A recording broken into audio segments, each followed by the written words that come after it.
bienvenue pour cette nouvelle exploration. Aujourd'hui, on se penche sur des extraits de L'archéologie interdite de Colin Wilson.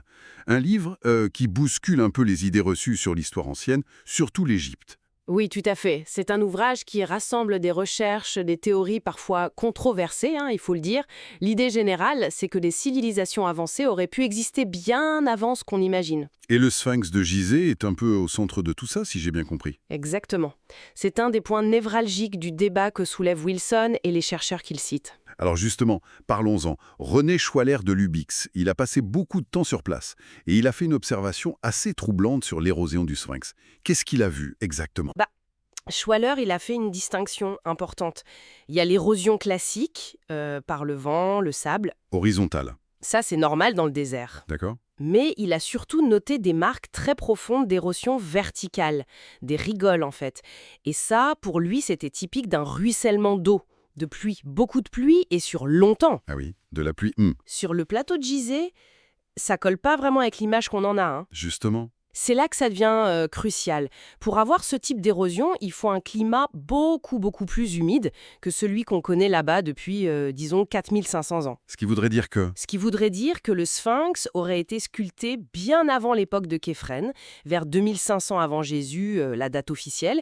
Il faudrait remonter une période où il pleuvait abondamment en Égypte, potentiellement bien avant la fin de la dernière glaciation. C'est énorme comme implication, hein. Ça remet tout en cause, non? Complètement. Et cette idée a été reprise plus tard. John Anthony West, un auteur, a été très marqué par Schwaller. Et dans les années 90, il a fait venir un géologue, Robert Schoch. Ah oui, Robert Schoch, son nom revient souvent. Oui, et Schoch, d'un point de vue purement géologique, a confirmé. Il a dit « oui, ces traces ressemblent fortement à une érosion par l'eau ». Et il a avancé une datation beaucoup plus ancienne, entre 7000 et 5000 avant JC, peut-être même avant. Waouh! Et j'imagine que ça n'a pas plu à tout le monde dans le milieu de l'égyptologie, hein. Ah non, c'est un euphémisme.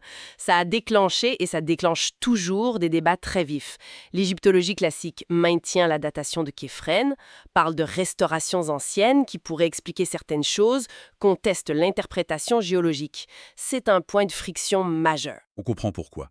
Toucher à l'âge du sphinx, c'est toucher aux fondations de la chronologie égyptienne. Tout à fait.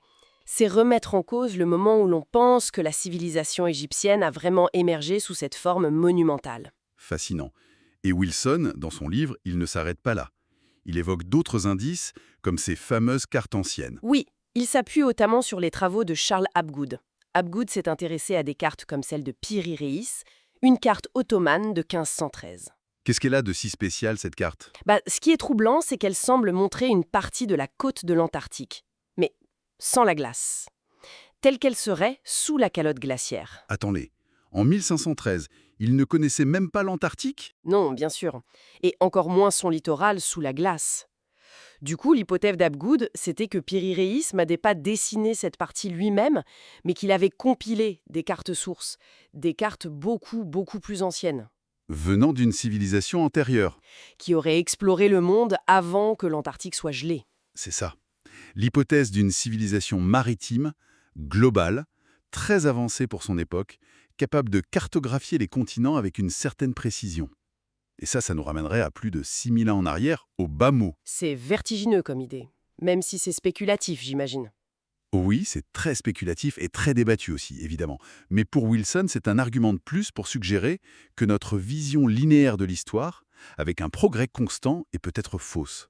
Qu'il y a eu des savoirs perdus. Et au-delà de ces aspects matériels, dates, cartes, Wilson, en suivant Schwaller, il aborde aussi une différence plus profonde sur la façon de penser des anciens Égyptiens. Absolument. C'est peut-être le cœur de la pensée de Schwaller. Il parlait d'un système de connaissances égyptien qui serait fondamentalement différent du nôtre. C'est-à-dire? Pour lui, notre connaissance moderne est très fragmentée. On sépare la science, l'art, la religion, la philo. Schwaller pensait que pour les anciens Égyptiens, tout ça formait un tout cohérent. Une sorte de science sacrée, où le matériel et le spirituel étaient liés. Une vision du monde unifiée, en quelque sorte? Exactement. Et cette vision s'exprimerait partout, dans leur architecture, leur art, leurs rites. Les temples, les pyramides, ce ne seraient pas juste des constructions, mais des livres de pierre, des symboles complexes qui transmettent une compréhension profonde de l'univers, de la conscience. Et ce savoir passerait moins par la logique pure que par quoi? L'intuition. Le symbole? Oui, Schwaller parlait d'une intelligence du cœur, d'une capacité à saisir les liens symboliques, les correspondances, une approche plus globale, moins analytique que la nôtre. Pour lui, pour vraiment comprendre cette civilisation, il faudrait essayer de retrouver cette perspective, dépasser notre seul rationalisme. Ce qui demande un sacré changement de notre propre façon de voir les choses. Tout à fait. Donc, pour résumer un peu, si on prend ces éléments que Wilson met en avant, l'érosion du sphinx qui suggère une très haute antiquité, ces cartes qui laissent entrevoir une géographie connue bien avant nous, et cette idée d'une science sacrée, d'un autre type de connaissance, tout ça pointe vers la possibilité que notre histoire ne soit pas si linéaire. Qu'il y ait eu des cycles, peut-être des apogées de civilisations avant la nôtre dont on aurait perdu la mémoire. Voilà. C'est l'idée générale qui ressort, remettre en question cette flèche du temps unique et ascendante. Et ça nous laisse avec une question pour réfléchir peut-être. Si effectivement des civilisations avancées, avec d'autres savoirs, d'autres priorités, nous ont précédés, qu'est-ce qu'on a bien pu perdre en chemin? Et est-ce qu'il y aurait des moyens aujourd'hui de se reconnecter à une partie de cette sagesse, de ce savoir-faire, pour nos propres défis actuels? C'est une excellente question pour conclure. Ça ouvre beaucoup de portes.